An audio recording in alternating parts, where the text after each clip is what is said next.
A police officer received a gift box in the mail. Inside was one of her missing girl's fingers. Attached to it was a note that said, "Every time you point a finger at me, you'll get another one just like this." She didn't stop the investigation. She made a phone call instead. She told the man who sent it that she would find him within 30 days. And when she did, she would make sure he paid for every single thing he had done. She kept that promise. But the 30 days cost more than she expected. Shivani Shivaji Roy had seen enough of Mumbai's underside to stop being surprised by most of it. She was a senior inspector in the crime branch. Undercover operations, trafficking networks, pimps who believed the police wouldn't find them. She had been doing this long enough that the cases had a familiar shape. She went home to a husband named Vikram, a doctor, patient and steady, the kind of man who understood that his wife's job didn't end when she walked through the door. She went home to her niece Meera, her sister's daughter, who lived with them, and she went home whenever she could to a girl named Pyari. Pyari wasn't family in the paperwork sense. She was a child Shivani had pulled out of a situation before it became something the girl wouldn't recover from. Her uncle had been planning to sell her. Shivani had gotten there first. After that, Pyari lived in a shelter home, and Shivani visited regularly, because some responsibilities you take on before you fully understand that you've taken them on. One evening, Meera mentioned she hadn't seen Pyari in 3 days. Shivani visited the shelter the next morning. The woman who ran it told her Pyari had actually been gone for 4 days. Nobody had thought to call. Shivani started asking questions.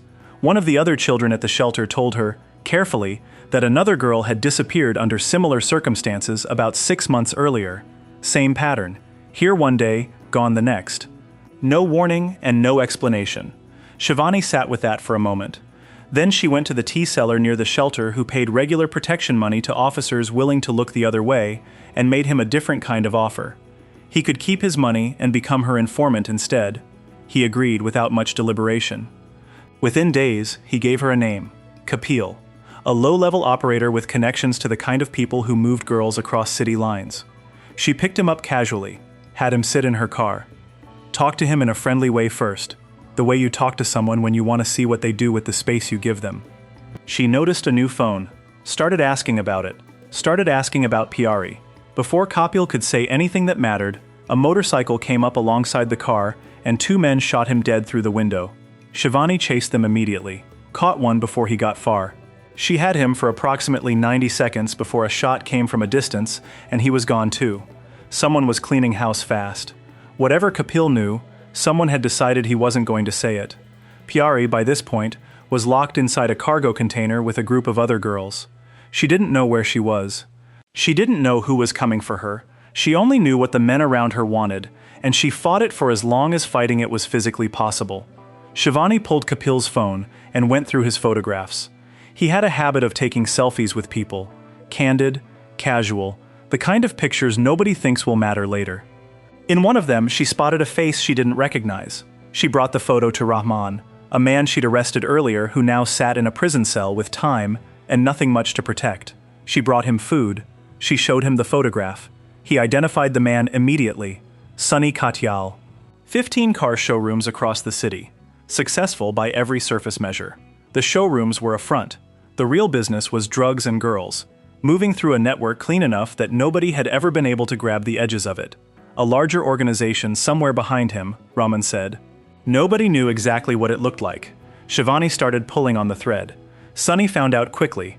He went to a bathroom, careful, deliberate, the behavior of someone who had been doing this long enough to understand that phones in open rooms were a liability, and called a man everyone called Vakil. Vakil told him to get Shivani's number. Vakil worked directly under Karan. Through him, Karan got a description of Shivani. Then Karan called her himself. He was relaxed on the phone, confident in the specific way that people are confident when they believe they are untouchable. He told her to walk away from the investigation. He offered money. She told him to release Pyari. He said Pyari had seen too much. She knew too many things. Letting her go wasn't something that made sense for the operation. Shivani brought Sunny in for questioning. He said nothing useful.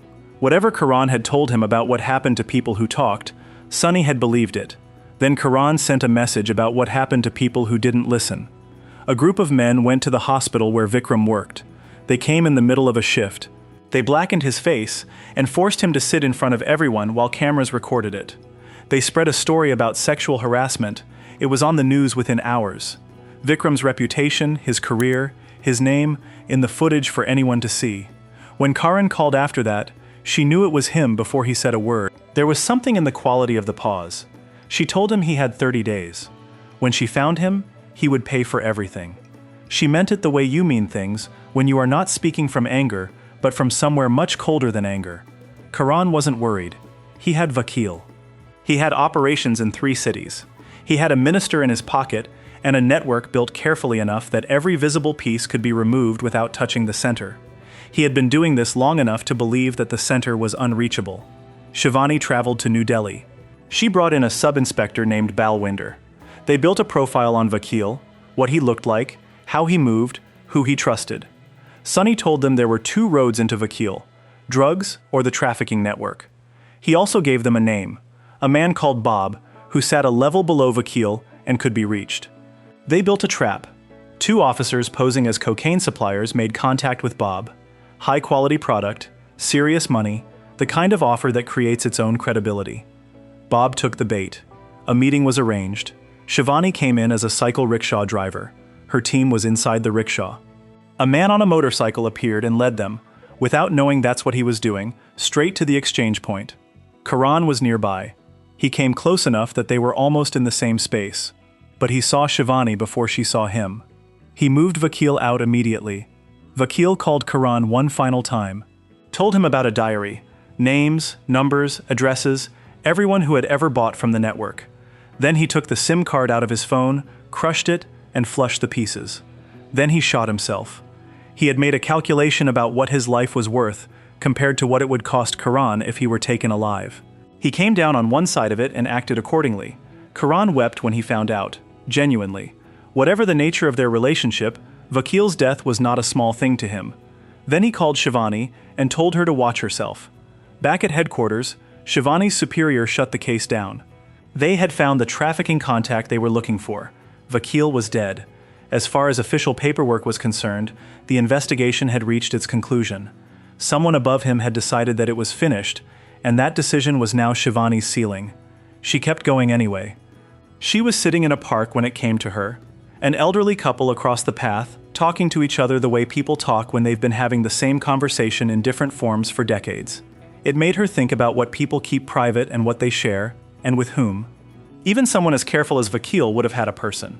One person. Someone outside the operation who knew him without knowing what he did. She pulled everything recovered from Vakil's body and went through it slowly. His shirt and his trousers had the same tailor's label inside them. Same shop. She found the address and went. The tailor had known Vakil for 23 years. He mentioned a woman named Meenu Rastogi. Close to Vakil for a long time, he said. He gave Shivani the address without much thought, because she had introduced herself as a social worker, and nothing about her suggested otherwise. Meenu's house was warm. She offered tea. She talked easily, the way people talk when they aren't worried. During the conversation, she mentioned, with the casualness of someone sharing ordinary information, that Karan was her son. Then the tea started working. Meenu had put something in it. She was furious about Vakil in a personal one. She had watched someone she loved die because of this investigation, and Shivani was the investigation. The drug hit fast. Shivani went down. She woke up in the building where the girls were held. Pyari was there. For a moment, Shivani looked at the girl she had gone looking for and simply looked at her. That night, there was a party. The kind that operated behind closed doors in buildings that had no visible connection to anything anyone would want to look into. A minister named Taneja was among the guests. Powerful, connected, the kind of man whose presence at something like this told you everything you needed to know about how networks like Karan survived. Karan intended to present Shivani to Taneja. Taneja walked into the room she was being held in. What he found was that her hands were already free. She had hidden a small knife inside her shoe before she went to Meenu's house. She had retrieved it while bound and had been waiting. She came off the ground fast and put everything she had into the next 30 seconds. She beat Taneja until he had nothing left to threaten anyone with, got behind him with a blade at his throat, and walked out of the room using him as cover. She ordered Karan to bring every girl out. He didn't move. She pressed the blade in slightly. He brought them out. In the room with all of them together, Karan reached for a pistol. She grabbed for it at the same time. It went off during the struggle, and the bullet caught Taneja in the leg. He went down. Shivani told Karan that she had known who he was before she walked into his mother's house. She had heard the sound of the azan during one of his phone calls. When she visited Minu's neighborhood days later, she heard the exact same call from the exact same mosque. Same time, same sound, same distance. She put surveillance on Minu's building. Eventually she saw him there. She followed him to this location. She had gone to Minu's house knowing she might be captured, and had prepared accordingly. The knife in the shoe, a GPS tracker placed on Karan's vehicle before she arrived, her team already en route following the signal.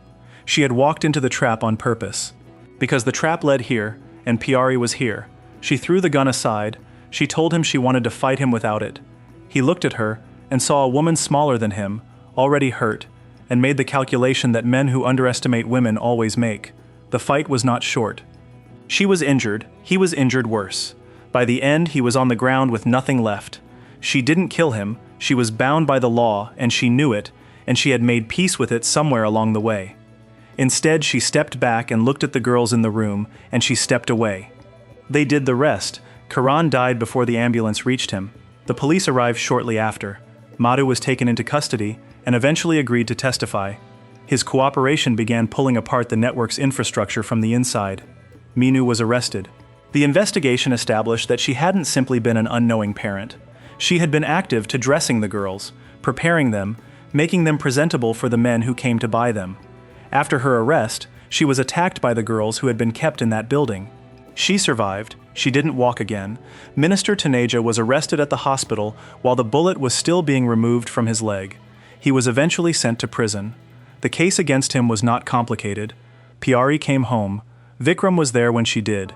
He didn't say much. He understood that the 30 days had cost things he hadn't fully been prepared to pay, and he didn't make Shivani explain any of it. That was who he was. In the final scene, Shivani looks directly at the audience. She says that this network is finished. She says there are others. She says the girls who survive these systems carry the weight of them long after the men who built them are gone. She says the fight is not over. She says it plainly, without drama, the way you say something you have known for a long time and have accepted without it making you feel hopeless. Because she is a police officer. And this is the work. And she will be back tomorrow doing it again. Because that is what you do when you have decided that the alternative is simply not something you are built for. And that is how a woman who received a severed finger in a gift box refused to stop moving until the man who sent it had nowhere left to run.